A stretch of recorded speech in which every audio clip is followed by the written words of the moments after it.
এখন মানুষ কন্টেন্ট বানানোর নামে মানুষকে কপি করে বেড়াচ্ছে।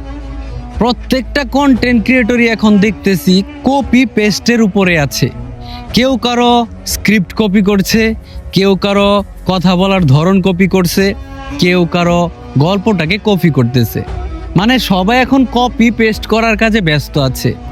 আর একটা কন্টেন্ট ক্রিয়েটর যদি কপি পেস্ট করে ভিডিও মেকিং করে, সেই ভিডিও থেকে যদি সে ভালো কিছু আশা করে, এটা বোকামি ছাড়া আর কিচ্ছু বলবো না আমি।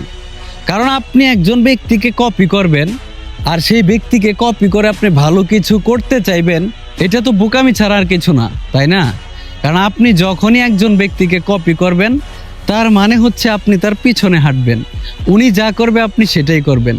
তার মানে আপনি অটোমেটিকলি আগেই হেরে গেছেন।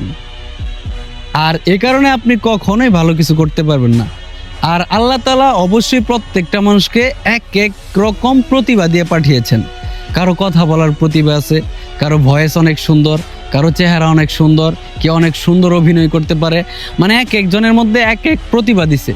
আপনি যাকে ফলো করেন বা যাকে কপি করেন, তার ভেতরে যে প্রতিভা আছে সেটা আপনার ভেতরে নাও থাকতে পারে। তার মানে আপনি নিজের অজান্তেই নিজেকে জোরপূর্বকভাবে জুলুম করতেছেন। প্লাস হচ্ছে আপনার ভেতরে যে প্রতিভাটা আছে সেটাকে আপনি নিজের অজান্তেই হত্যা করতেছেন অথবা শেষ করতেছেন। এ কারণে কপি করা বন্ধ করুন, নিজের ভেতরে যেটা আছে সেটা নিয়ে কাজ করুন, তাহলে ইনশাল্লাহ আপনি একদিন সফল হতে পারবেন। আশা করি বুঝতে পেরেছেন।